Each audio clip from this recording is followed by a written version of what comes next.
oficios, y lo primero que dijimos fue por medio de una designación de Cristo, quien es el que da dones a los hombres, pero también por el reconocimiento de la iglesia local donde están. De hecho, entre otras cosas, este es un tema muy amplio, hermanos, el gobierno de la iglesia, pero de hecho, por este motivo, es que creemos que un pastor no puede ser impuesto de forma externa a una iglesia local. Como que aquí está una iglesia, pero aquí está un hermano que esta iglesia no conoce, que esta iglesia no puede corroborar, pero aún así este pastor es tomado y puesto como autoridad sobre la iglesia. Claro, si bien se supone que si es pastor debió ser reconocido por otra iglesia, pero el orden es que la iglesia misma pueda reconocer así sus ancianos en lo regular. Por eso cada misionero, después de un tiempo, debe buscar ser reconocido como pastor en la iglesia local, siguiendo el orden bíblico. Ahora, ¿cuáles son los requisitos que según la Escritura deben tener aquellos oficiales en la iglesia? Tenemos 3 textos, 1 Timoteo 3, Tito 1, 6 al 9, 1 de Pedro 5, 1 al 3.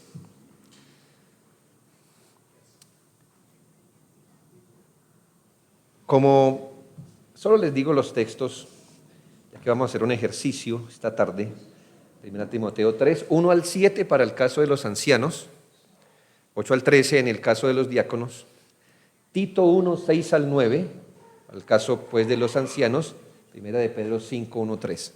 Yo entiendo que hay requerimientos más extensos, pero al menos estos son los textos claves que se usan para el gobierno de la iglesia. Hermano Jordi, hermano, por favor, repartamos unas hojitas. Quiero solo que usted la tenga como para hacer algo dinámico, para que pueda... Señor, ¿es un examen? ¿Que lo he visto? Tranquilos, hermanos. Hermana Karina siempre se pone nerviosa. Tranquila, que cuando ya vendrá el examen. Pues es que entre más me demore, más grueso es. Yo preferiría uno después de cada clase y no el acumulado de 8.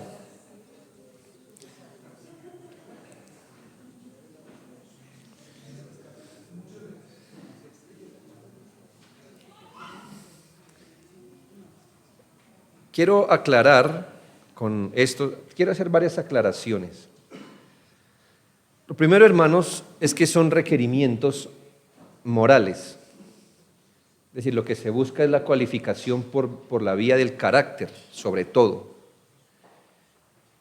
Nos toca entender, hermanos, que los oficiales de una iglesia están y estarán siempre lejos de ser personas perfectas. Si tomamos estos requerimientos y los aplicamos, como diciendo que estos requisitos que vamos a ver, tienen que estar en el individuo en la mayor expresión posible, pues de hecho nadie puede aspirar a esto.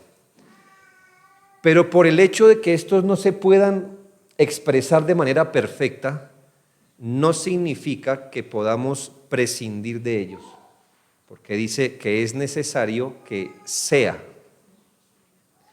No ponemos a alguien en el ministerio para que sea esto, sino que debe ser esto para ser puesto en el ministerio. Estos requerimientos, hermanos, no es otra cosa que el carácter cristiano maduro. Si usted lo mira bien, no se pide perfección, se pide integridad. Pero se pide, estos son los asuntos que usted esperaría encontrar en un cristiano maduro. No es otra cosa si usted lo mira.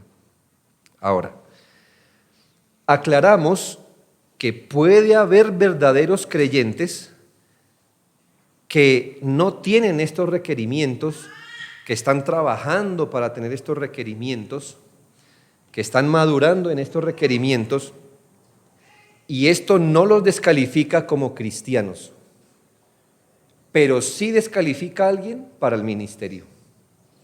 ¿Me hago entender? No es que los hermanos puedan no tener esto. La verdad es que somos sensibles a que el Señor está trabajando en nuestros hermanos y está progresando en esto. Eso no los descalifica. No tener algunos de estos no los descalifica como hermanos, pero descalifica para el ministerio. ¿Está bien? Los dos niveles. Además, recuerde que aparte de los requerimientos que son propiamente ministeriales, los asuntos de carácter se le piden a los oficiales como requisito y por ejemplo, no hay asuntos que Dios requiera de los oficiales que no quiera ver en todos en la iglesia. Es decir, vamos a mirar que tanto para el anciano como para el diácono solo tienen un requerimiento ministerial. Un requerimiento que tiene que ver con su oficio. Del resto son cualificaciones morales, espirituales, si quiere verlo así. Y esto nos dice que entonces no esperamos que solo sean vistos en los ancianos como ministros o en los diáconos como oficiales, sino en los ancianos y diáconos como ejemplo de la grey.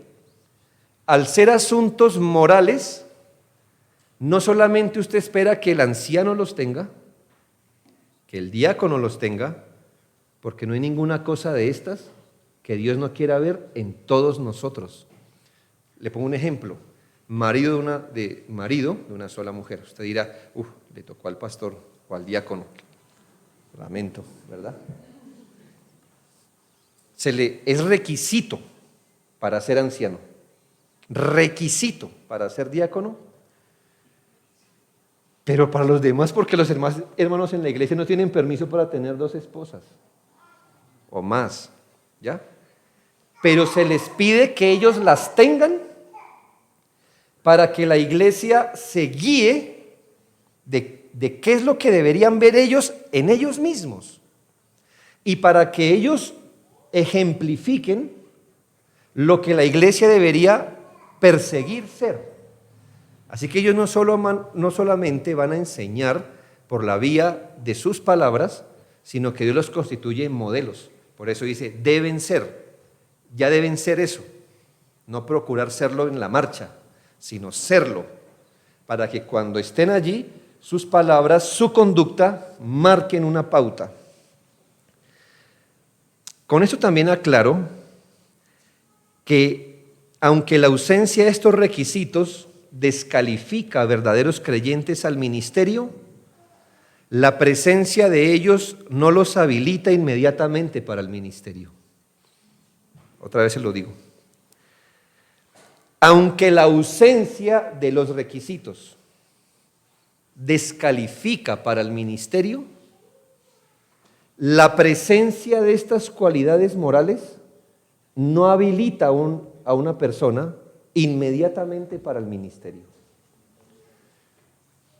Hay hermanos maduros en la fe que incorporan sobrio, prudente, decoroso, todo eso. Pero Dios no los ha llamado al ministerio. ¿Me hago entender? Todo esto para que no digamos, si tiene los requisitos es porque es un don. Si tiene los requisitos es porque es maduro. Pero además de eso, necesita un llamado de Dios para el ministerio. Sabemos que hay 3 asuntos que deben coincidir para que haya un llamado. No solamente los asuntos morales, debe coincidir, 1, el deseo, ¿verdad?, de servir al Señor, la cualificación moral, el reconocimiento de la iglesia.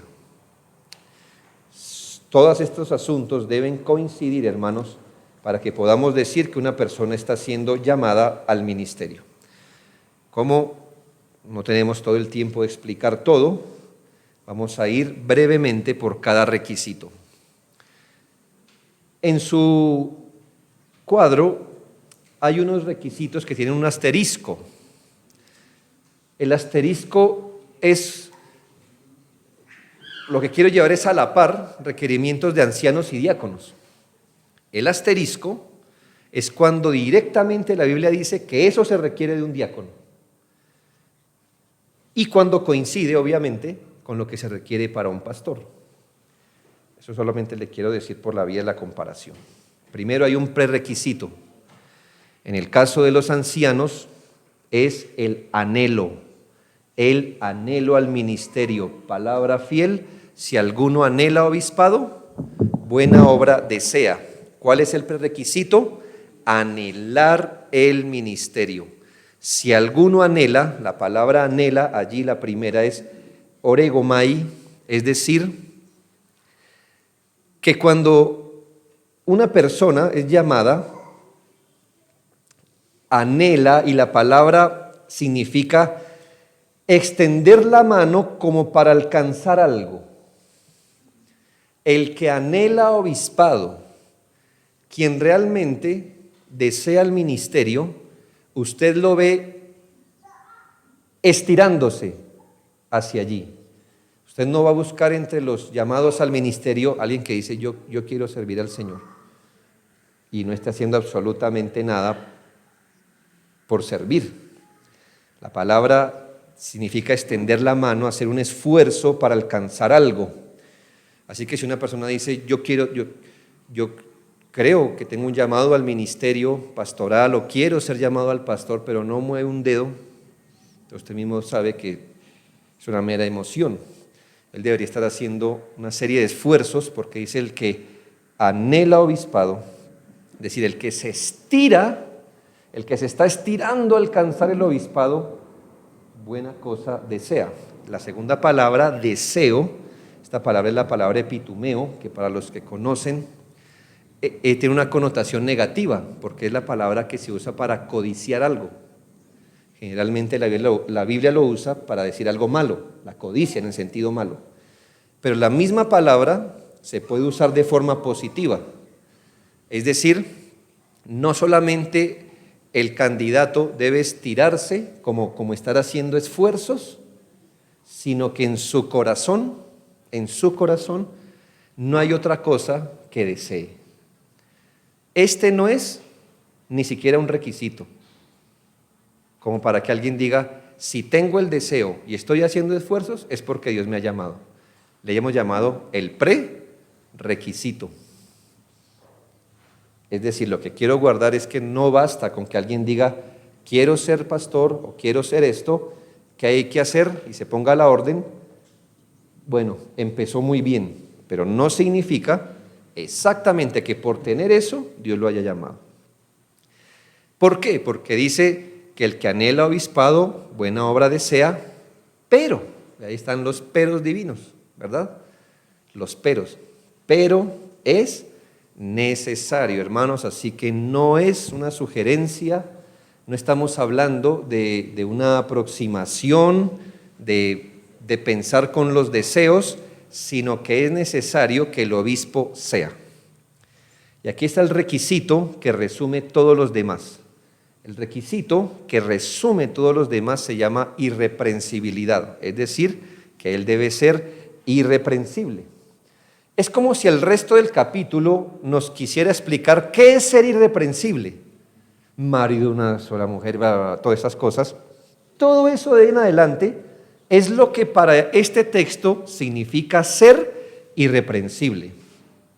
La irreprensibilidad es la suma de sus cualificaciones. Es llamada irreprensibilidad, es decir, que no hay nada en el carácter del individuo que merezca un reproche o que sea digno de ser reprochado. Quiere decir que no da ninguna oportunidad para que le quepa un reproche justo. Reproches va a recibir todos, pero que no tengan razón. Es decir, que no haya nada en su conducta con la que el individuo o con el que la iglesia tenga que mirar hacia otro lado y decir, no quisiéramos mirar eso en nuestro pastor o en nuestro diácono. Como le digo, no significa ausencia de debilidad, pero aquí debemos hacer algo muy importante y es distinguir los actos de la conducta. Se espera que el ministro sea irreprensible, ojalá en ambos niveles, pero sobre todo, hermanos, en lo que es permanente en él. Le debo decir, hermanos, que hombres tan pacientes como Moisés, en algún momento perdieron la paciencia, pero la Biblia le llama manso, porque él cometió actos apresurados, pero no era su conducta permanente. Es decir, si fuéramos a mirar a Moisés, ¿qué diríamos? ¿Que es un hombre que es impaciente o es manso y paciente? ¿Qué diríamos de él? Tenemos que decir, es un hombre paciente. Es más, la Biblia dice que era un hombre con mucha paciencia. Ah, bueno, pero tuvo actos, ¿verdad? Lamentable. Sobre todo debemos mirar lo que es común en un hombre. ¿Qué es lo común? ¿Qué le caracteriza? ¿Qué es lo que usted puede decir? Él es esto. Él es esto. Yo entiendo que no en todos los requerimientos operaríamos así, pero le quiero dar como el espíritu para que analicemos esto. Significa, hermanos, que no debe haber nada en el ministro que él sepa que tiene que ocultar, porque si se supiera, sería un descrédito. No hay nada que él se avergüence, que su esposa se avergüence de él en algo. No debería haber nada que la iglesia diga, eso sí no, ojalá no me toque en este tema de mi pastor, porque ahí sí me hago entender, no debería haber eso en el carácter de un individuo. Irreprensible llama la atención al efecto en su carácter de la piedad. Es decir, es un hombre que no solamente desea el pastorado, sino que su vida común y corriente no es perfecta, pero es maduro, tiene un carácter probado y es piadoso. Ese es el requisito que resume todos. Ahora, miremos los particulares. Estos requisitos particulares se dividen en temas. Vamos a empezar con lo que primero le llama la atención la Biblia. El primer contexto que puede dar testimonio de él, el primero, el más cercano, sí, es decir, su hogar, los requisitos de carácter doméstico.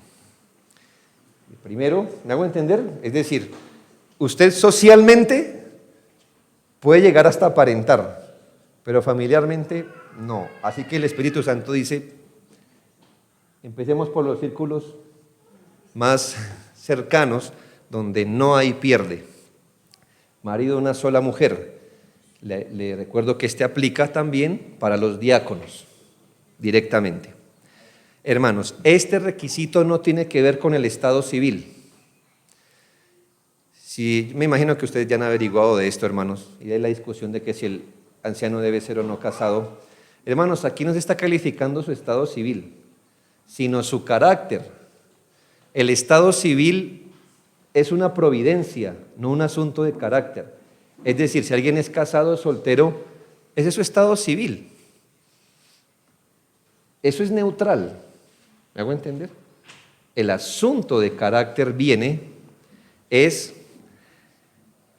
o mirado moralmente, nos habla es de su integridad moral.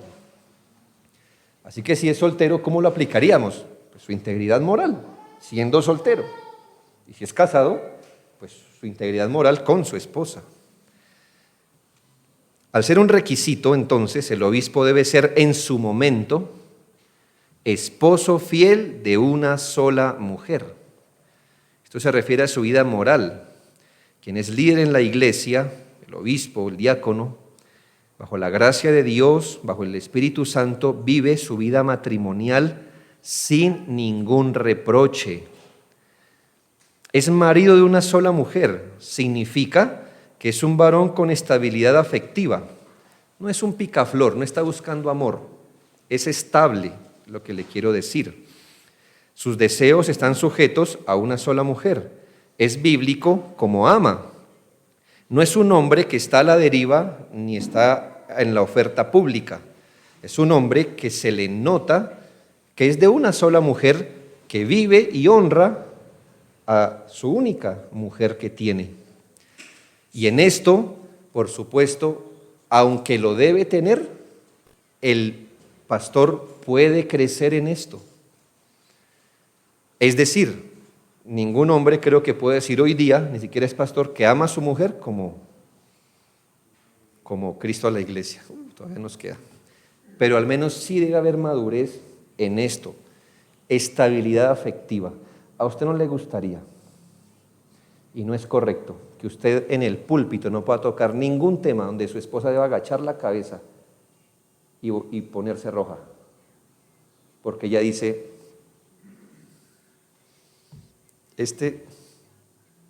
puras palabras, ¿verdad? Puras palabras. Es marido de una sola mujer en todo el sentido de la palabra. El pastor jamás debería ponerse en esos espacios grises donde siempre queda la duda, donde siempre queda es que, ¿por qué nuestro pastor se pone en ese? ¿Me hago entender? Debe ser un hombre muy prudente, que tenga una sola mujer, que se note que vive para una sola mujer. Fiel, por supuesto, y en su momento. Lo segundo, hermanos, dice que gobierne bien su casa. Y aquí también esto aplica a los diáconos, eso es una sanción general. La palabra gobierne es proistemi, que significa estar delante, presidir, gobernar y ocuparse. Es decir, es líder de su hogar, es dueño de su hogar, dirige, se ocupa, preside. Él es el líder de su hogar. Es decir, cuando miramos lo que es la masculinidad bíblica, ¿cierto? Que es un hombre, para qué Dios lo pone, pues ¿en quién debería usted verlo más nítido? Pues obviamente en el que es pastor. Y la palabra casa, porque que gobierne, es decir, que lidere, que gobierne, que presida, la palabra casa es oikos, la cual significa dos cosas. O la casa, literal, el lugar donde vive, como las personas que la componen. De ambas maneras se puede traducir la palabra. ¿Cuál le aplicamos aquí? No hay que escoger.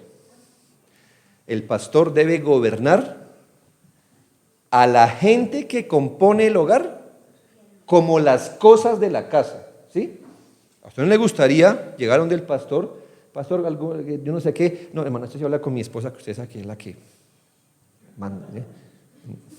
Te diría, si usted no esperaría encontrar eso, quizá en otros hermanos, y para eso les enseñamos y les predicamos, pero a usted no le gustaría decir, no, es que usted sabe que yo no administro aquí el dinero, yo estoy ocupado de la vida espiritual, pero el dinero sí de mi esposa es la que administra. Él es ocupado, es líder y ejemplo de cómo se administra una casa y un hogar. Un hogar. Significa, hermanos, que nada pasa en esa casa sin que ese hombre lo administre. Así que cuando se llega a la casa un pastor y dice, tal cosa está pasando, eso es porque él lo ha aprobado. Entonces se da la idea de un pastor así también, o de un candidato a pastor. Si él no puede excusarse y decir, lo que pasa es que yo no estoy de acuerdo con esto, pero pues usted sabe que yo no tengo, sí, en mi casa pues ahí me toca. No. Por eso cuando la iglesia está buscando reconocer, mire, abre los ojos. Tiene que mostrar habilidad de gobernar. Y esto, hermanos, porque es claro la Biblia. Si él no puede gobernar su casa, imagínese. Y es que el pastor no solo gobierna los asuntos espirituales, sino le toca lidiar, hermanos, con dirigir a la iglesia aún en los asuntos logísticos, ¿ya? Este hombre debe ser un buen administrador y eso significa que en su vida particular en familia es un buen administrador hasta de los recursos. Si es un hombre, hermano, que debe hasta la ropa, con su propia casa, con su propia sangre, imagine manejando los recursos o administrando los recursos de la iglesia. Además, piense, ¿a usted le gustaría conocer que su pastor está reportado en Datacrédito? ¿Verdad que no? De los hermanos te diría, tampoco, pero para eso les enseñamos. Para eso les enseñamos. Pero en un pastor, él debe ser modelo de esto. Lo otro, que tenga a sus hijos en sujeción con toda honestidad. Los que ya han estudiado saben que aquí hay una discusión, porque en Timoteo dice que tenga a sus hijos en sujeción, pero en Tito 1, 5, 6 dice que tenga hijos creyentes que no estén acusados de disolución y rebeldía.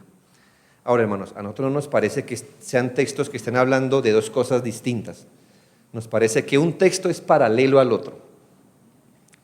En Tito conocemos que la palabra que tenga hijos creyentes se pudiera traducir hijos creyentes, es decir, hijos que profesen la fe, seguramente. Pero hermanos, a la luz de Timoteo 3:4, que dice que tenga a sus hijos en sujeción, entonces interpretamos el texto oscuro a la luz del texto más claro. ¿Cuál de los dos es el texto más claro? ¿Timoteo o Tito? Timoteo. Tito es el más duro. Así que nosotros no entendemos que el requisito sea que el pastor, para ser pastor, necesite tener a sus hijos todos regenerados. Creyentes lo interpretamos como hijos fieles, sujetos, como lo dice Timoteo. Es que, mire, se está calificando ¿qué en el pastor? Su cualidad moral. Y tener hijos creyentes, hermano, no hace parte de nuestra cualificación moral, porque yo no puedo darle fe a mi hijo. Si su hijo cree o no cree, eso es de Dios. Se está calificando, es mi labor. ¿Y mi labor en qué se ve? No necesariamente tener hijos creyentes. Oramos y trabajamos por eso. Pero ¿en qué se va a ver si yo soy un hombre de carácter? En tener hijos sujetos, porque eso sí está en el rango de lo que puedo hacer.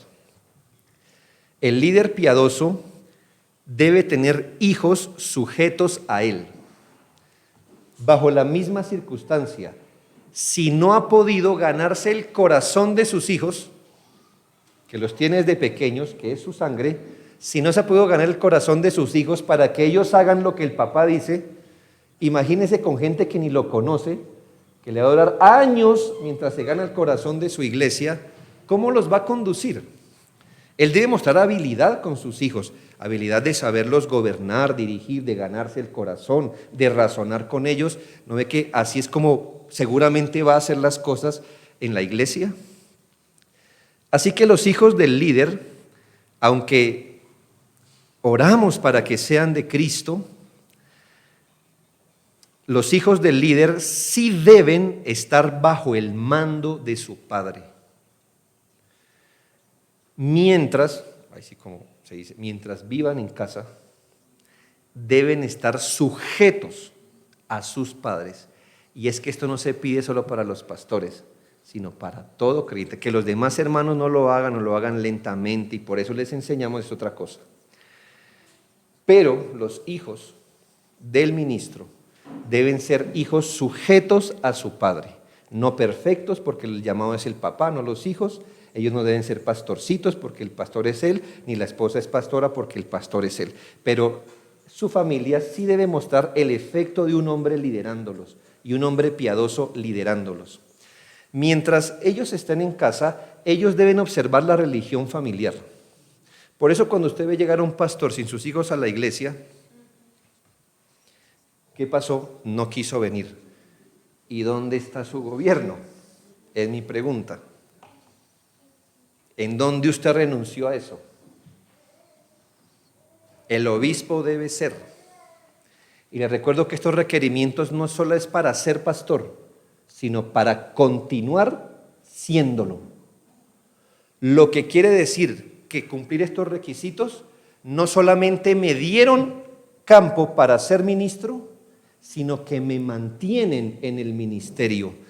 Si un pastor tuvo el requisito, pero en la mitad del pastorado ya no tiene los requisitos, el hombre debe, si no se arrepiente pronto, dejar el ministerio, porque es necesario que el obispo sea, no que una vez haya sido, sino que lo sea, que lo sea.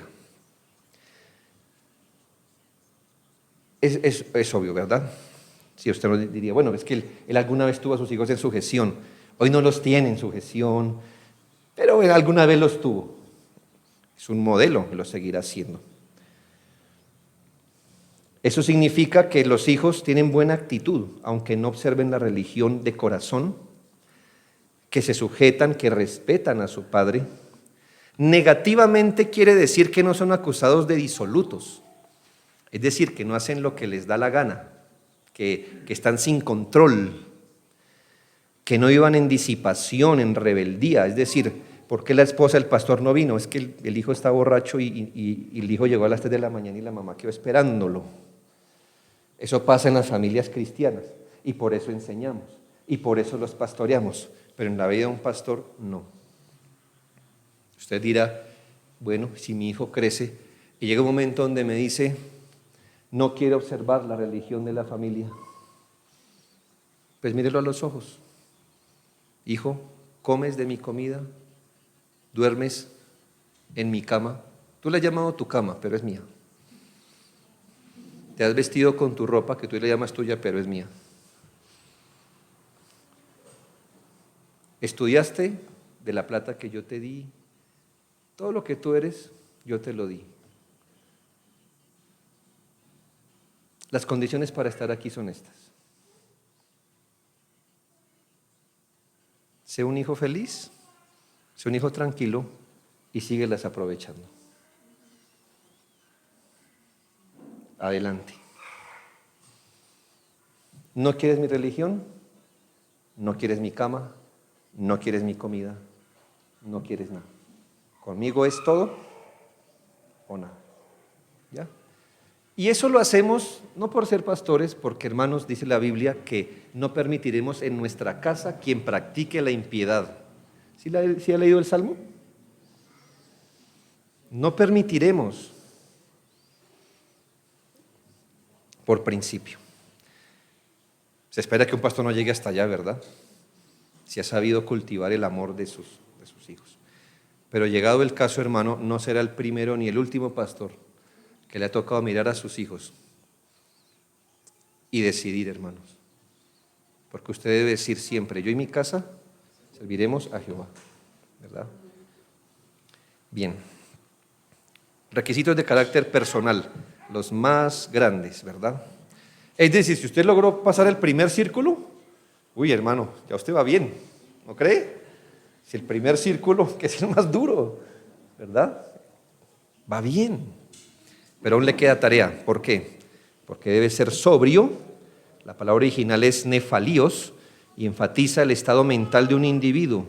Se refiere a que debe ser cuerdo y de mente clara. Sobrio aquí no es lo opuesto a ebrio, sino lo opuesto a tener mal juicio. Un anciano debería ser conocido por su buen juicio, ¿sí? Por ser cuerdo en su mente, es decir, sobriedad espiritual. ¿Qué metafóricamente es un borracho? Sino alguien que evalúa mal, que entiende mal, que se tropieza metafóricamente. Así que metafóricamente hay que ser sobrio, ecuánime, justo, equilibrado, ¿verdad? Equilibrado. Y usted esperaría eso. Los que tenemos reuniones de miembros, ¿verdad? Y a veces un hermano sale con una idea muy buena, pero desproporcionada, ¿verdad? Pastor, ¿y por qué no una iglesia en África? ¿Verdad? Hermanos, todos queremos poner una iglesia en África, la verdad. Pero usted dice, a duras penas tenemos para el arriendo de la iglesia, ¿verdad? Entonces, usted es complaciente con el hermano, ¿verdad? Y le explica, hermano, sí, pues gloria a Dios, gracias por esto. Pero hermanos, mire, ¿usted quién esperaría la sensatez, verdad? Si no es de un anciano, pues para eso está allí, para eso está allí. Es un ejemplo. Debe ser prudente, es decir, sofrón. Sofrón significa mente sana o juiciosa, como si fuera disciplinado, que él es lo contrario a pasional, ¿sí? Alguien pasional, alguien llevado por la pasión, por el deseo, es más bien alguien que, por decirle de alguna forma, mete su mente en las cosas. ¿Qué diferencia habría entre sobrio, que vimos, y prudente? Pudiéramos decir que sobrio, lo que vimos anteriormente, es la virtud de control y equilibrio interno, y la prudencia es la sobriedad puesta en acción. Sobriedad interno, la prudencia es la sobriedad puesta en acción en todas las cosas. Prudente para actuar, no es apresurado, no es atacado, no se manda de cabeza y luego piensa, sino que hace las cosas con cuidado, aún las cosas espirituales. Por eso, y como aprendido, hermanos, el Espíritu Santo lo ha tenido que llevar a un aprendizaje, porque por eso es que también muchos hermanos se lastiman en las tentaciones. Algo se les da por hacer y se mandan, luego se estrellan, se lastiman y vienen a consejería. Entonces, ¿qué ocurre? ¿El pastor qué pasa? Pues el pastor ha aprendido a que las cosas en la vida no se manejan así, sino que él piensa en principios y por eso, aunque entra en tentación, no siempre se estrella de la peor forma en las tentaciones. Esperaríamos eso un anciano. Es justo no solo en el sentido de justificado, eso se da por sentado. La palabra dikaios se refiere aquí a un varón justo, es decir, sujeto a las normas bíblicas. Es decir, hermano, ¿en quién esperaríamos que las cosas se hagan correcta y justamente de acuerdo a la Biblia? El pastor, ¿verdad? Usted no esperaría que dijeran, pastor, es que allá no sé, el hermanito tal tiene un policía de tránsito ahí en la esquina, vaya mi hijo con 50,000 y el pastor, ¿ya? Hermanos, yo conozco, lo digo con mucha vergüenza, pastores así. Una vez estaba yo mandando a hacer una publicación. El que me atendía era un pastor. Y llegó una persona y dijo, le vendo papel ecológico para que haga tal cosa. Entonces, como yo vi que le dio papel ecológico, dije, yo quiero que esta publicación que voy a hacer salga en papel ecológico. Yo quiero estar como en la onda de decir papel ecológico. Bueno, cuando se fue el cliente, le dije, hermano, y quería preguntarle, aprovechando lo que vi, ¿por qué no hacemos nuestra publicación en papel ecológico? Me dio una palmadita en la espalda y me dijo, no me crea. Y se fue. O sea que le vendió este papel que no era ecológico como papel ecológico. Ahí me dijo, no me crea. Y el domingo se va a parar al frente de una congregación a predicar la palabra. Dios no lo va a bendecir jamás, jamás, jamás. No bendeciría a un miembro normal si hace eso, no va a bendecir nunca a un pastor.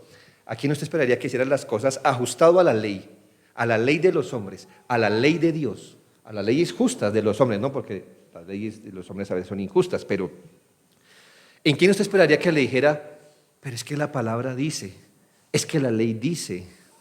Hermanos, el pastor debe ser justo, es el que no tuerce en el derecho, ni favoreciendo al uno, ni al otro.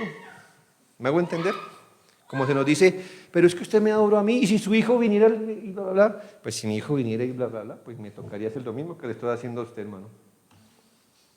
Con el dolor de mi corazón, pero no tengo dos medidas. Bueno, lo próximo es santo. Como requisito pastoral, porque santo debemos ser todos los creyentes. Como requisito pastoral tiene más la connotación de consagrado. Es decir, hermano, es una persona, eso esperamos de todos los hermanos, que se consagre al Señor, pero este hombre debe ser consagrado al Señor y al ministerio. Es decir, es una persona que Dios ha consagrado al servicio al Señor. Se supone que en una iglesia que se esfuerza, le están liberando para que el diácono haga lo del diácono y él pueda consagrarse más al ministerio. A los pastores no nos molesta que nos digan, pastor, ayúdeme a orar por esto. Bueno, pues nuestra labor. Yo no voy a decir, ¡hey, orar! Uy, no me haga eso. No, mire que, no, hermanos, ¿me hago entender? Es un privilegio. Claro, le aclaramos a la gente, si usted ora, le va igual, ¿sí? Porque Dios no tiene dos líneas telefónicas, una pastoral y una para usted. Entramos por el mismo lado. Pero es un privilegio orar, ¿sí? Es un privilegio servir. Pastor, ¿usted me explica este texto? ¿Usted me explica este principio? Hermanos, a veces nosotros esquivamos cosas que no es nuestra labor, ¿verdad? Quiero contar un problema, pastor, es que tengo un carro que vendí hace 5 meses y el primer dueño, bla, bla, bla, y uno escucha al hermanito y uno dice, ¿qué puedo decir? En esas cosas no. Ese no es nuestro ramo, ¿sí? Hay un abogado ahí, no sé quién. Pero si usted dice, pastor, explíqueme, ¿usted qué esperaría? Pues un hombre consagrado a su labor, que no diga, ay, no me venga con esas preguntas bíblicas que usted sabe que a mí eso no me gusta. Hermano, consagrado, se consagró al Señor. ¿Me hago entender? A los pastores, hermanos, no es que queramos meter la cabeza en todo lado, pero los pastores dicen, pastor, ¿usted nos dirigiría unas palabras en este velorio? Ay, hermanos, esa es la palabra que hemos estado esperando siempre. Deme 5 minutos y verá. ¿Sí? Pastor, ¿usted en esta reunión quisiera dar unas palabras?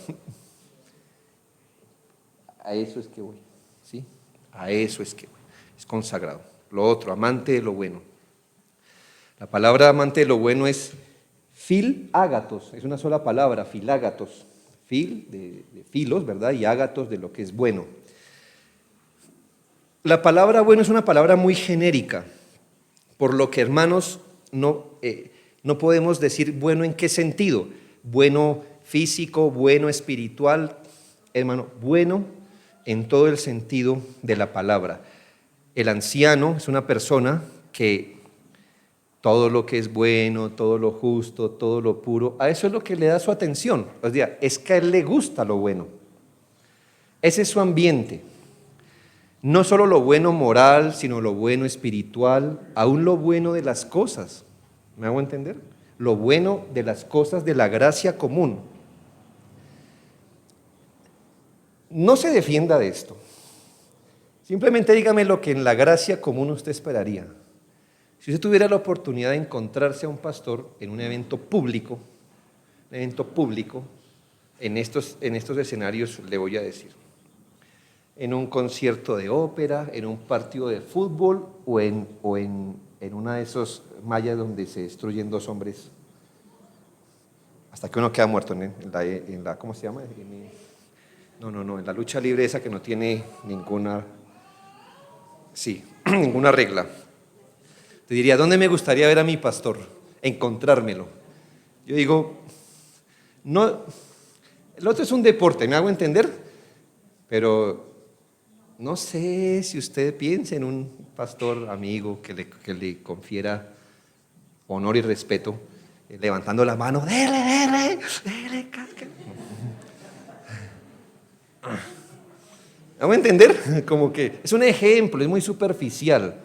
Lo que le quiero decir es que un pastor debería aspirar ¿qué? Como amor a lo que es bueno, en todo sentido, no debería probar nada como mal, oscuro.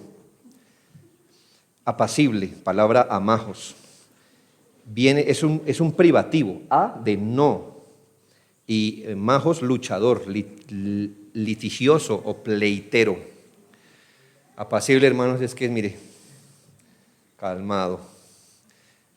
Sí, hermanos, si tienen temperamento de Moisés, toca que ore mucho.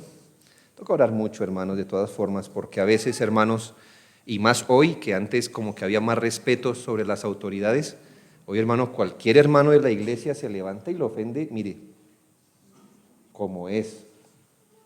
A eso le toca ser calmado, pero no por la vía del temperamento, por la vía de la operación del Espíritu en su corazón, para no guardar rencor. Pero la palabra de Dios aquí enseña que el ministro no debe ser rápido para pelear. Mire, no debe ser la pistola más rápida del oeste. ¿Ya? Mano, ojalá sea despacioso, ¿sí? Sea despacioso.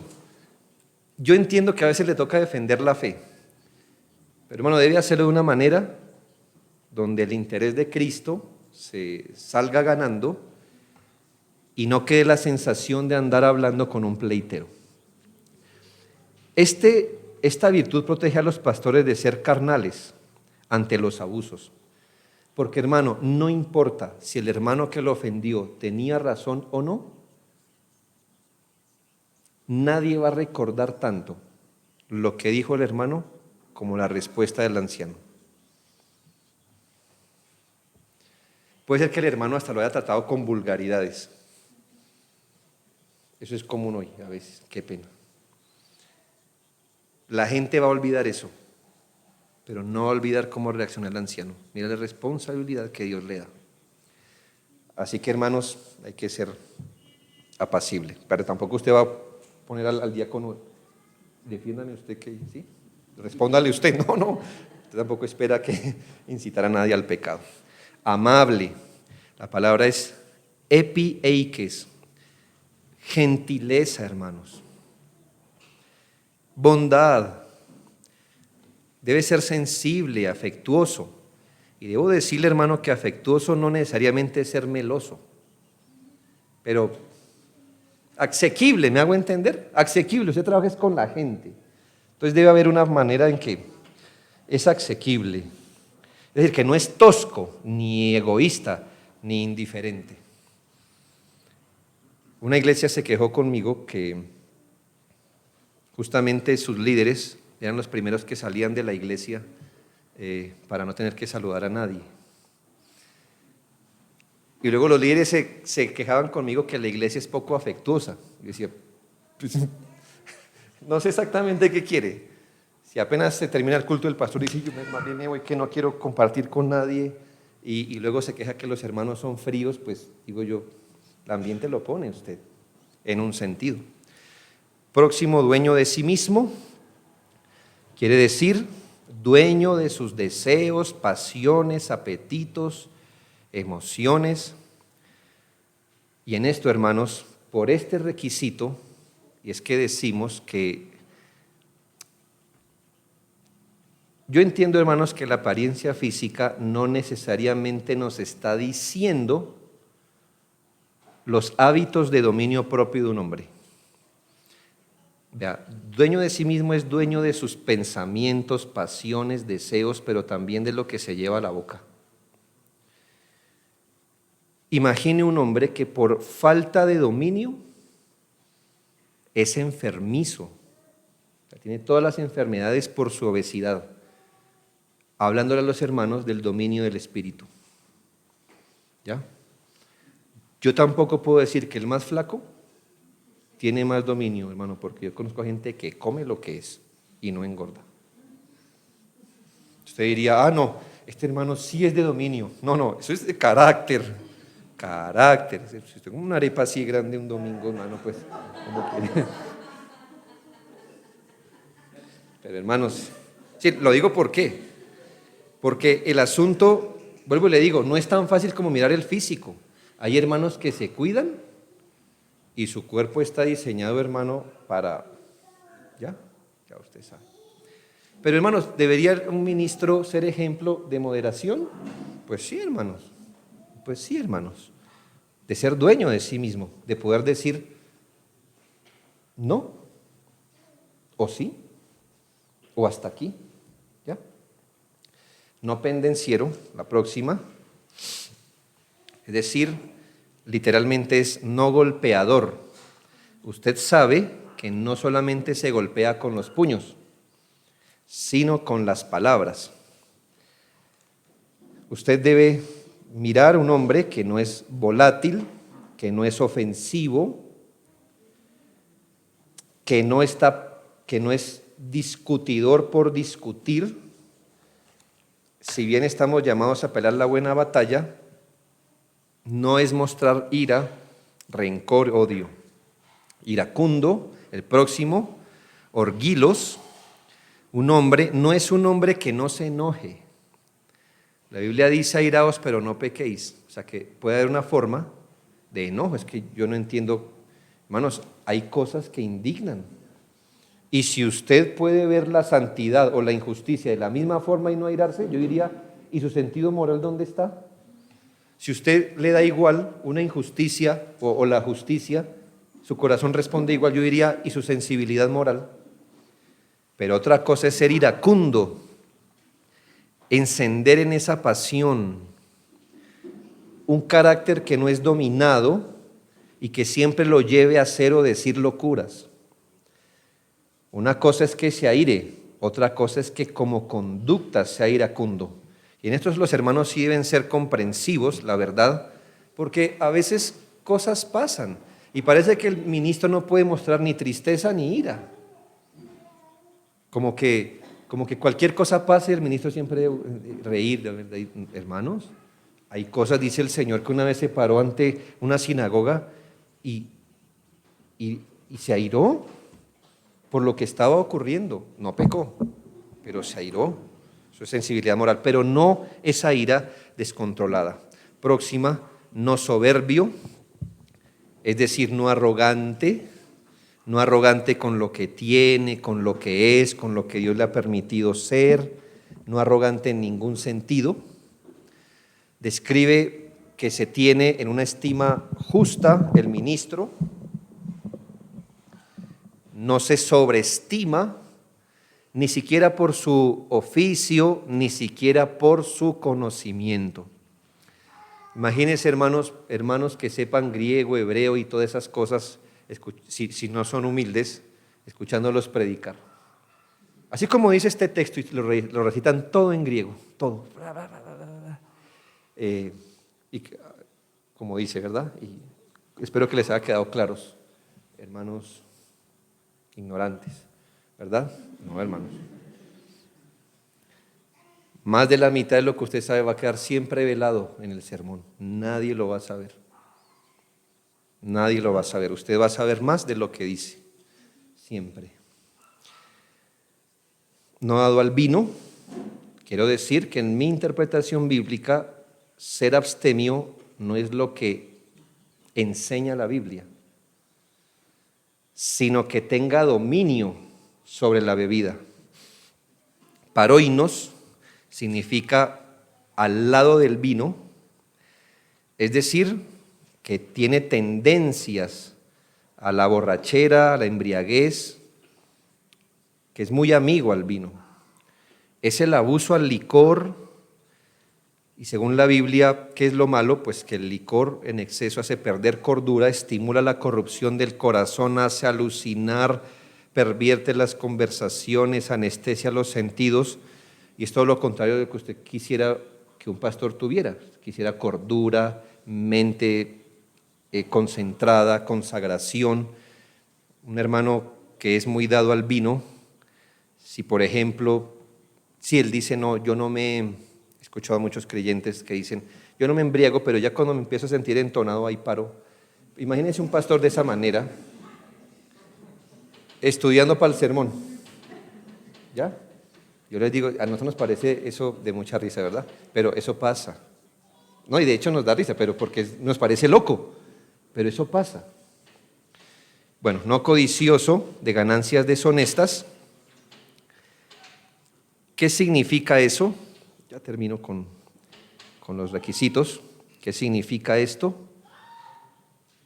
La palabra es una palabra compuesta, una palabra que significa vergonzoso, bajo, rastrero o deshonesto, y kerdos, que es ganancia. Habla de una persona que por ganar o por tener ganancias hace lo que tenga que hacer. Si le va bien, dando sana doctrina, la dará. Pero si las ganancias le vienen por cualquier otra cosa, la hará. Es una persona que tiene muy fijo la ganancia y entonces hará lo legítimo o lo ilegítimo para conseguirla. La palabra avaro, la palabra afilarguros, literalmente dice no amante del dinero. Es decir, la motivación del ministro para hacer las cosas, la motivación principal no es el dinero. Es decir, él no está cobrando por su labor. Uno no sabría cómo tasar la labor de un pastor. Es decir, cuánto cobra por oración o por sermón. No, eso no puede ser, me hago entender. O que a menos que vea una ganancia, entonces no haga las cosas. De hecho, creo que los pastores no trabajamos por el dinero, pero gratis no deberíamos trabajar. Además que nadie puede trabajar gratis. De alguna forma debe venir el recurso. Pero no es la motivación, no es lo que lo levanta a usted a trabajar. Usted no, un lunes en la noche o un martes que ya ha pasado su día, usted no dice, bueno, al menos porque es quincena, vamos. No. Eso no es lo que lo motiva, es lo que le quiero decir. Por supuesto que usted necesita pagar sus cuentas, pero no es su motor, no es lo que lo anima, no es lo que dice, ay, vamos, no.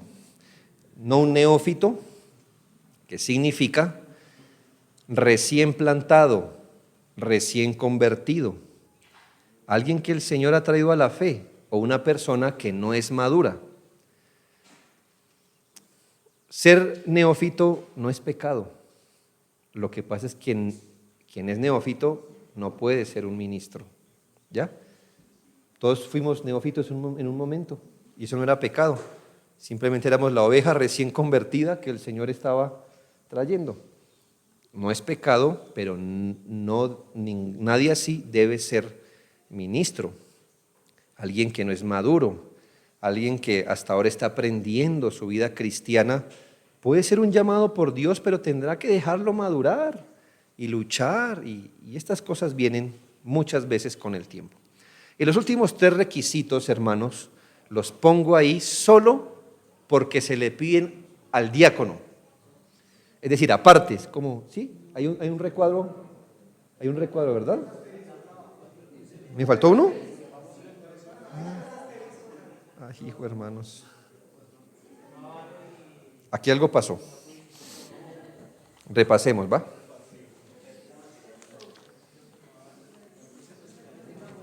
O sea, el 4, ¿verdad? Sobrio, prudente, justo, santo, amante de lo bueno, apacible, amable, dueño de sí mismo, no pendenciero, no iracundo, no soberbio, no dado al vino, no codicioso de ganancias deshonestas, no avaro. Ah, ¿sí ven? Ah, bueno, ¿sí ven? Que la culpa no era mía. No avaro. Que dije que no era amante del dinero, que no era lo que lo motivaba. Ay, hermanos, ¿hasta cuándo soportaré su debilidad?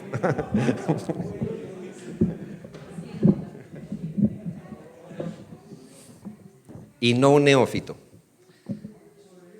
¿Sí? ¿Les casó? Bien. Y los 3 requisitos últimos, que yo no estoy diciendo que estos 3 no los deba tener el pastor. Pienso que están incluidos, como tampoco estoy diciendo que los que no son directamente del diácono no los debería tener un diácono. Son principios. Pero estos 3 dice que el diácono debe ser honesto. Es una palabra nueva que no se usó para los requisitos de pastor. Honesto, que en otros textos se traduce como serio, es decir, grave en su trato. Es decir, que su carácter es circunspecto, discreto, serio, que causa respeto, que estimula la reverencia. Es una persona honorable, es lo que quiere decir, o sea, serio en ese sentido. Piense, es todo lo contrario a la frescura, a la informalidad, a la liviandad. Y debe ser así, hermanos, porque se le va a encargar algo serio. Los recursos de la iglesia, en un sentido, tratar casos de iglesia, que a veces es delicado. Imagínese que un diácono tenga acceso a una casa. Mire, hermano, le tengo que decir, por ejemplo, una hermana que le diga esto. Mi esposo, que no es creyente, hace un mes no da para la casa, estamos pasando necesidad. Imagínese un hombre que no sea serio, que sea así liviano, como fresco, como recochero. ¿Usted le confiaría eso a un hombre así? ¿No, verdad? Un hombre honorable, usted diría, esto se lo puedo consultar. Por eso dice que en un diácono debe ser solemne, serio en su trato, y mucho más cuando tiene recursos. Imagina un hombre así como muy informal, usted dirá, los recursos de la iglesia, no sé. Bueno. Segundo, sin doblez. La palabra sin doblez es dilogos. Di, como dos o doble, y logos, palabra. Es decir, de doble palabra, de doble discurso.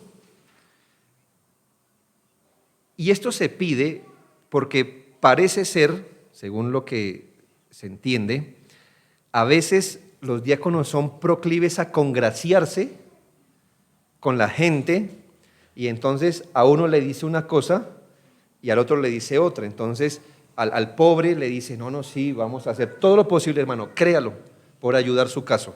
Cuando habla con el pastor le dice, hermano, no, es que es descuidado. Entonces, me hago entender, no hay coherencia. Usted esperaría un hombre íntegro en sus palabras, o sea, que no maneje un doble discurso por el cargo o el oficio más bien que va a tener, que no maneje diferentes versiones, que no se acomode al contexto, sino que sea un hombre fiel, que se pueda confiar en su palabra. Le estamos confiando muchas cosas a un diácono. Y por último, que guarden el misterio de la fe con limpia conciencia. Muy importante, hermanos, que guarden el misterio de la fe. Aunque ellos no enseñan de forma regular, un diácono no tiene prohibido enseñar en la iglesia, pero no enseña en la iglesia por ser diácono, es porque tenga el don de la enseñanza. ¿Me hago entender? No es que todo diácono esté llamado a enseñar, pero tampoco es que el diácono no pueda enseñar, pero si enseña no es por ser diácono, sino por tener el don de la enseñanza. Pero aunque ellos no enseñen, hermanos, esta gente tiene contacto con la gente y con la gente en su dolor. Entonces imagínense que le decimos al diácono, hermano, ¿por qué no organiza un grupo de personas y visitan a este enfermo? Pues usted espera que el diácono no solamente le lleve medicina, sino que al menos ore o le dirija alguna palabra, y usted no quisiera que el diácono no fuera sano en la fe.